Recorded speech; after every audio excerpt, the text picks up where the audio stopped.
جی ہاں زاہد بھائی، بڑا اچھا سوال ہے آپ کا کہ نبی پاک صلی اللہ علیہ وآلہ وسلم نے بھی یہ بات خود ارشاد فرمائی، محدثین نے اس کو لکھا ہے روایت کے اندر کہ حضور نے خود فرمایا کہ میرے بعد جو خلافت کا دور رہے گا وہ 30 سال رہے گا ماشاءاللہ۔ اور پھر دیکھیں، ہم دیکھتے ہیں کہ سیدنا صدیق اکبر خلیفہ اول، خلیفۃ المسلمین صدیق اکبر رضی اللہ تعالیٰ عنہ، جب آپ سیدھا اپنا خلافت کے منصب پر فائز یاب ہوتے ہیں تو اس وقت جب خطبہ ارشاد فرماتے ہیں تو آپ فرماتے ہیں لوگوں سن لو، میں کوئی خاندانی خطیب نہیں ہوں، میں اسی کام کو آگے لے کر چلوں گا جو کام رسول اللہ صلی اللہ علیہ وآلہ وسلم نے مجھے عطا فرمائے ہیں۔ ماشاءاللہ ماشاءاللہ، کیا اور بات، پھر کیا بات۔ آپ خلافت کے سلسلے کو بھی سنبھالتے اور اس کے بعد پھر ساتھ چھوٹا موٹا کھانے پینے کے حوالے سے کاروبار بھی کرتے، کیا بات۔ یعنی تجارت بھی کرتے۔ تو لوگ آپ کے پاس آئے اور کہتے یا امیر المومنین صدیق اکبر رضی اللہ تعالیٰ عنہ، حضور آپ جو ہے ہم چاہتے ہیں کہ جو مزدور کی ایک سیلری ہے، جتنی تنخواہ آپ ایک مزدور کو دیتے ہیں، ہم چاہتے ہیں کہ وہ سیلری کم ہے، آپ امیر ہیں تو آپ کی سیلری زیادہ ہونی چاہیے، کیونکہ آپ امیر المومنین ہیں، آپ کو حضور علیہ الصلوۃ والسلام نے منتخب فرمایا ہے۔ تو صدیق اکبر کہنے لگے نہیں، جتنے ایک مدینے کے مزدور کی سیلری ہے اتنی ہی میری رہنے دو۔ کہا حضور وہ کیوں؟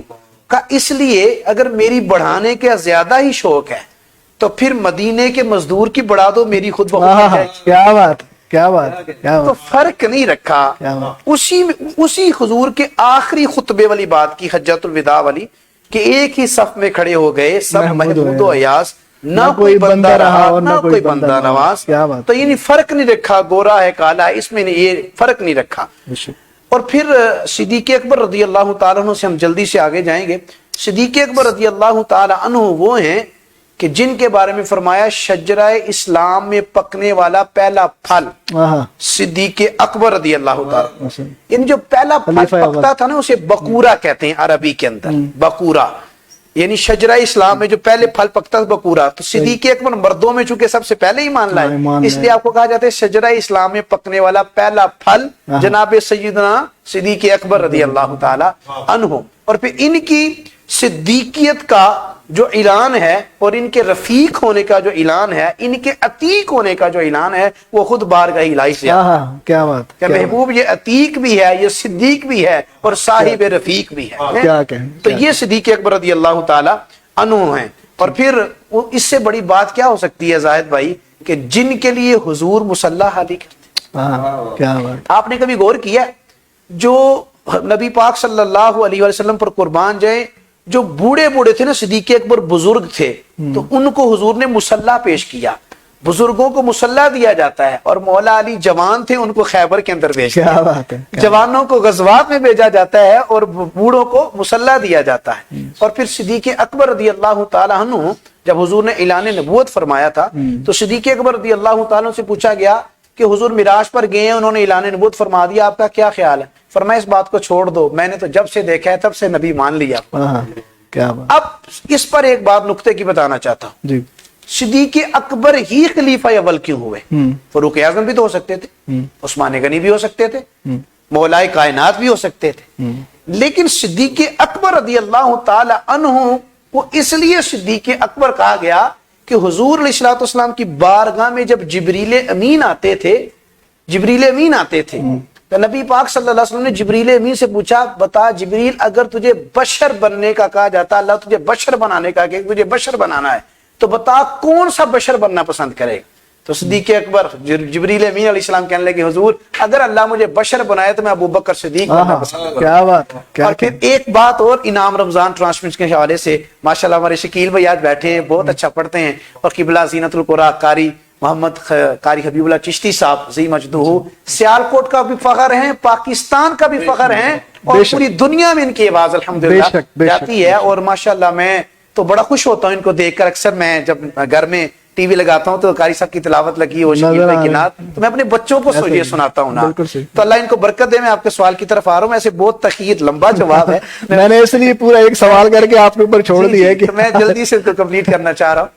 تو اب صدیق اکبر رضی اللہ تعالیٰ عنہ جبریل امین نے کہا کہ مجھے ابو بکر صدیق بننا پسند کر، تو میں بننا پسند کرتا. اس کے بعد پھر نبی پاک صلی اللہ علیہ وسلم کی بارگاہ میں جتنے بھی صحابہ کرام آتے وہ بیٹھتے، حضور کی بارگاہ میں حاضر ہوتے، تو جبریل امین بیٹھے ہی رہتے. لیکن جب حضور کی بارگاہ میں صدیق اکبر رضی اللہ تعالیٰ عنہ آتے تو جبریل امین بھی کھڑے ہو کر ان کا استقبال کرتے. یعنی اس حد تک جو تھا ان کا اللہ پاک کے فرشتوں نے بھی ادب فرمایا ہے. اور اس کے بعد آ جائیے سیکنڈ امیر المومنین خلیفۃ المسلمین حضرت سیدنا عمر بن خطاب رضی اللہ تعالی عنہ. فاروق اعظم کون ہے؟ خلیفہ دوم فاروق اعظم رضی اللہ تعالی عنہ. یہ نبی پاک صلی اللہ علیہ وآلہ وسلم کے، اور ایک انگریز گزرا ہے دی مائیکل ایچ ہارٹ، اس نے کتاب لکھی ہے دی 100 گریٹ پیپلز. اس کے اندر اس نے سب سے پہلے فرسٹ آف آل جو نام لکھا ہے، اپنے جو 100 شخصیات کے نام لکھے ہیں، سب سے پہلے اس نے آمینہ کے لال کا نام لکھا ہے، پیارے آقا صلی اللہ علیہ وسلم. کیا بات. پھر فاروق اعظم کا نام اس نے لکھا ہے تیسرے نمبر پر، پھر 21ویں نمبر پر. کہا یہ کیوں؟ کہا کہ میں یہ فاروق اعظم کی عدالت، شجاعت، صداقت کو دیکھ کر حیران ہو گیا ہوں، اور میں یہ گمان کرتا ہوں کہ اگر پوری دنیا میں ایک عمر اور ہوتا تو پوری دنیا پر اسلام کا غلبہ ہوتا. یہ بیگانہ کہہ رہا ہے. اور پھر فاروق اعظم رضی اللہ تعالیٰ عنہ کہتے ہیں یار میں تو 4-5 اونٹ لائن میں نہیں تھا لگا سکتا، خطاب کے بیٹے کی کیا جرت. لیکن جب حضور کا کلمہ پڑھا ہے تو اللہ پاک نے مجھے آدھی دنیا کا حکمران بنا دیا. اور پھر میں شکیل بھائی ایک بات یہاں کہنا چاہوں گا کہ جب مدینہ پاک کی زمین میں ارتھ کوئک آیا نا، زلزلہ آیا، تو فاروق اعظم نے درہ پکڑا اور درہ پکڑ کر زمین کے اوپر مارا اور کہا کری علم اعدل الیک، کری علم اعدل الیک. زمین کیوں کانپتی ہے؟ نبی پاک صلی اللہ علیہ وسلم کا نوکر فاروق اعظم انصاف نہیں کرتا. آپ دیکھو، آج دیکھو، کبھی وہاں زلزلہ سنا کہ مدینے میں کبھی زلزلہ آیا؟ کبھی سنا آپ نے؟ فاروق اعظم رضی اللہ تعالیٰ عنہ یہ تھے کہ ایک شخص مدینے میں تیل بیچتا تھا، تیل زیتون کا تیل بیچتا تھا. گر گیا گدا گاڑی سواری کے اوپر، گدے کے اوپر، تو گر گیا. تو زمین چونکہ وہاں کی خشک ہے، جذب کر جاتی ہے چیز کو. تو فاروق اعظم کو بتایا کہ میرا تو کاروبار سارا اسی پر ہے، تو زمین جذب کر گئی آپ. تو فاروق اعظم نے زمین کو کہا اے زمین، اگر عمر انصاف کرتا ہے تو اس کا تیل واپس کرتا. کیا بات، کیا بات ہے. وہی عمر تھے نا جنہوں نے دریا کو خط لکھا تھا، اگر تو چلتا ہے تو چل، اللہ کے حکم سے چلتا ہے. اللہ کے حکم سے چلتا ہے تو چل. ہم نے جوان بچی کو اس کا خون بہانا نہیں ہے، چلتا تو چل. تو چلا تھا کہ نہیں؟ آج بھی چل رہا ہے. اور یہی عمر ہے، کہتے ہیں زمین تیل واپس کر دے. تو زمین نے تیل واپس کیا تھا زاہد بھائی، روایت موجود ہیں، کیا تھا. اور یہ ہے عمر. اور کیا اس سے بڑی کوئی بات ہو سکتی ہے؟ حضور نے فرمایا اگر نبوت کے دروازے کھلے ہوتے اور کوئی نبی آنا ہوتا تو میرے بعد نبی ہوتا تو وہ عمر ہی ہوتا. اس سے بڑی بات قبلہ حضور قاری صاحب کیا ہو سکتی ہے فاروق اعظم کی عظمت کے لیے کہ جن کے سائے سے شیطان بھی بھاگے. کیا کہنے. اور پھر تیسرے خلیفۃ المسلمین حضرت سیدنا عثمان غنی ذوالنورین رضی اللہ تعالیٰ عنہ. حضور صلی اللہ علیہ وآلہ وسلم نے ان کو 17 ٹائمز یا 21 مرتبہ یا 21 ٹائم حضور نے ان کو فرمایا میرا عثمان جنتی ہے، میرا عثمان جنتی ہے، میرا عثمان جنتی. کیا کہنا. جب بھی کہا دین کے لیے تو فاروق اعظم کھڑے ہو گئے. اونٹ، گھوڑے، تلواریں، زیرہ، حضور میں پیش کرتا ہوں. حضور سب کچھ آپ کا دیا ہوا ہے. اور پھر اتنا ادب تھا کہ حضور صلی اللہ علیہ وآلہ وسلم کو جب سے دیکھا، کہتے جب سے حضور کو دیکھا پھر حضور کو ہی دیکھا. علامہ عبدالستار خان نیازی رحمت اللہ تعالی 2000 میں وصال ہوئے.